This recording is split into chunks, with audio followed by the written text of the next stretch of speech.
So welcome back, or welcome to the 20th edition of the RCA Training Tip Show. In today's video, we're going to talk about hill repeats for cyclists.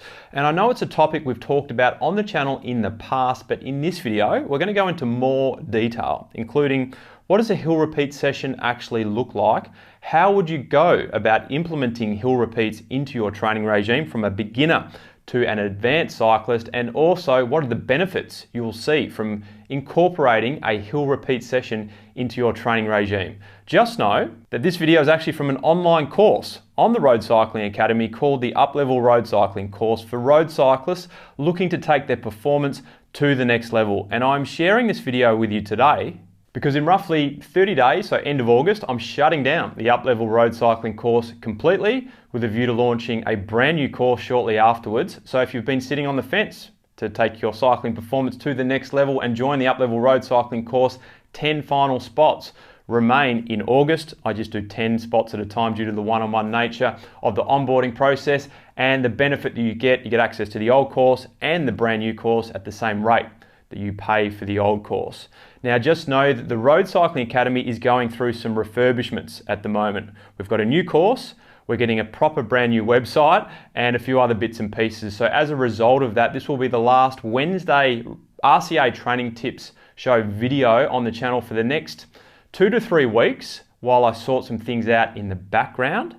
But just know we'll be back sort of towards the end of August, hopefully bigger and better than ever. So let's get into this video. So welcome to your hill repeat session. This is one of my favorite high intensity interval sessions and perhaps the one you should prioritize if you had to choose just one high intensity session to implement on a weekly basis. And I'll tell you why I believe that at the very end. In this video, I'm going to share with you 3 big things. Number 1, what is hill repeat training? Number 2, how to implement hill repeat training effectively. And number 3, what physiological benefits you will achieve from this type of training, including what you can look out for while doing these sessions to assess your improvements. On the screen from left to right, you can see the course, cadence, time of day, speed, power, heart rate, which is perched next to power for a reason, and the gradient. As we start this hill repeat session, let's talk about the goal, which is to work our upper end zones, notably zone 5, 6, and 7, which will inadvertently increase our VO2 max, improve our muscular strength, and enable us to become better at tolerating lactate. So it's a bloody good session, this one. Now in zones 6 and 7, we are completely anaerobic, meaning our muscles are simply working too hard to use oxygen to create the energy you are demanding. So you'll be tapping severely into your muscle glycogen stores and producing high levels of lactate in these sessions. In our zone 5, another zone we're going to be working in this session, that's our VO2 max zone. We're still considered to be aerobic, where you can use oxygen to create energy in the working muscle, but we're also tapping into that muscle glycogen and forming lactate here. So either way, we're going to go deep in this session. After a good 20-minute plus warm-up, the key to this session is that we're predominantly going to work a bigger gear at a lower cadence to work our musculoskeletal system. But at times, we're also going to tap into our cardiovascular system using a higher cadence. Now, what I'm climbing here is roughly a 1-minute effort, and I'm actually sitting in my zone 4, even upper end zone 3 at times, which is a little contradictory to what I've just said. Reason being, if you are just starting out with these hill repeats or you've never even done them before, this is how I would want you to start. Just get a feel for what it's like to slow the bike down and pedal in a heavy gear. And then we can work towards our upper end zones as we progress. This hill is an average gradient of around 6 to 8%, which is a good starting point as well. And my cadence personally here will vary on this climb. At times it would be below 60 and at other points it'll be above 70 depending on the gradient. But if you're just starting out, you might target a cadence of between 70 to 80. And then as you start to progress, your strength and confidence in hill repeats, you can start to bring the cadence down. You'll also start off by not overdoing the volume of repeats. Maybe start with 6, 7, or even 8 at most.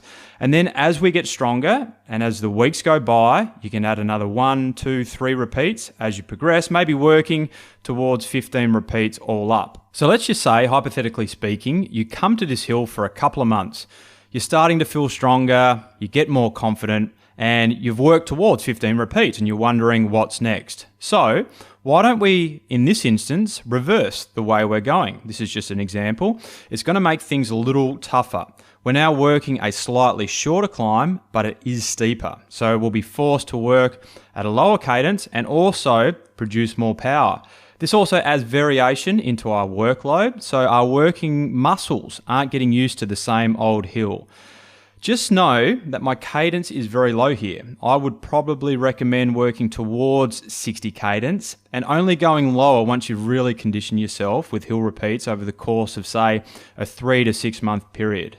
Now, just a little note here that at times the gradient takes a while to adjust due to GPS signals. Now, what you might also do to mix things up, let's just say you were doing 9 repeats in this session. On every third repeat, so if you're doing 9, that would be 3 all up, let's get out of the saddle at the bottom of the hill and stay out of the saddle the entire climb, working our upper end, zones 5 and 6. What we'll be doing here is transitioning from our musculoskeletal system to our cardiovascular system. You should note less muscular fatigue and more heavy breathing, adding that variability that will give us more physiological tools when we need them, either come event or race day. What you should also note here is that power is telling us immediately we're working our upper end zones 5 and 6. However, heart rate never gets close to its intended destination. We should be circa 170 beats for me here. Reason being, the effort is too short for the heart rate to respond in time, and thus, heart rate becomes an ineffective measure for hill repeat sessions. It's simply just too slow to respond, unlike power, which is immediate. So let's move scenes now to another hill. You'll see here I have no heart rate, but I really don't think you need it for these types of sessions. Once again, we're stepping it up a notch to a more challenging hill. Not only is this hill longer, roughly 2 minutes in length, we have some really sharp pinches. I'll be slowing the cadence right down on this hill, and as mentioned, you'd only be doing this once you've conditioned the working muscles towards this lower cadence. In addition to putting more stress on the muscle on these sharp pinches, which will of course make us stronger, slowing the bike down like this does require good skill. In some instances, I'll be slowing the bike down to say 10 kilometers or 6 miles per hour. If you have too much weight on the handlebars or inefficiencies in your pedal stroke, that will become evident very quickly here. A key focus is to concentrate on holding good form. Pressure the entire way around each pedal stroke. Engage your core muscles, keeping the head up, looking forward at all times.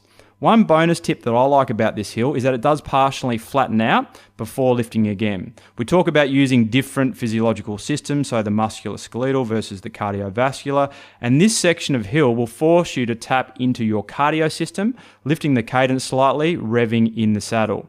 Then we're back up the incline into a lower cadence, switching back to our musculoskeletal system. Now, as discussed, when we were back at the other hill climb, as you start to build confidence and strength on these type of 2-minute hills, let's mix it up every 3. In this instance, we're going to hit our top end zone, our neuromuscular zone, for the last 50 meters of this climb. Now, you could either do this in the saddle or out, or you might like to mix it up. I'll leave that up to you. But we're going to go as hard as we can with what will be fatigued legs.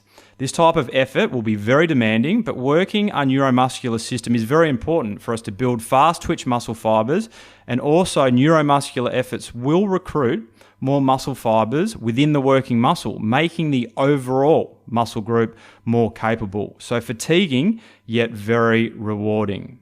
So let's summarize these hill repeats with 5 key points I want you to think about.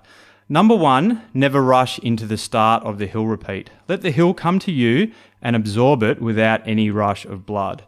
Number 2, don't stress too hard about the exact time in recovery, as long as you've got somewhere between 1 to 2 minutes and you feel ready for the next repeat. So as you roll down the hill, just recover. Don't stress about zones 1 and 2 or anything like that. Just get your mojo back for the next repeat.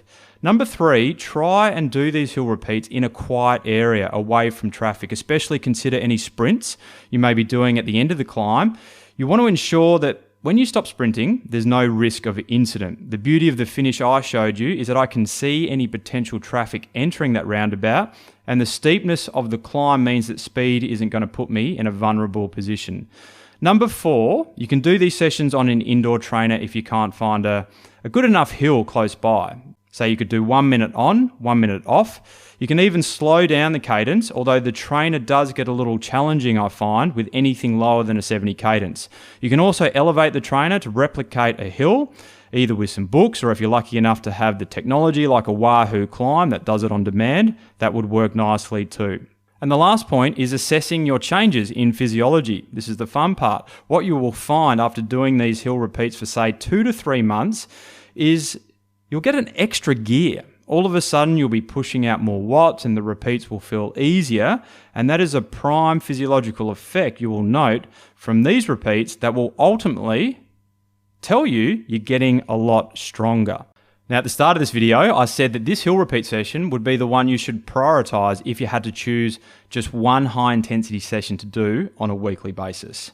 Why did I say that? Well, there's actually 3 reasons behind this. Number one, it's effective. So we're working 2 to even 3 physiological systems, the cardio and then the muscular or musculoskeletal systems.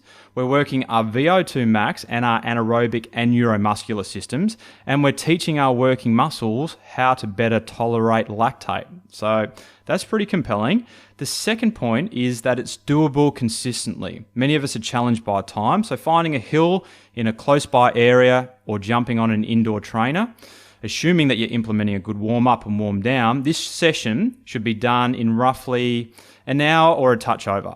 And the third one is it's doable mentally. So other sessions like circuit training and sprint training do require the motivation to implement. They'll make you super strong, but keeping them consistent is tough. I know it firsthand because they're grinding sessions. Hill repeats, on the other hand, aren't as mentally tough. The on-off scenario makes them feel like the session goes faster and they're also highly rewarding to do. So there is a lot of information I've just shared with you here. I am conscious of that. I would recommend coming back and listening/watching this video a few times as you start to progress your hill repeat training. Good luck with it, and as always, remember to stay safe out there.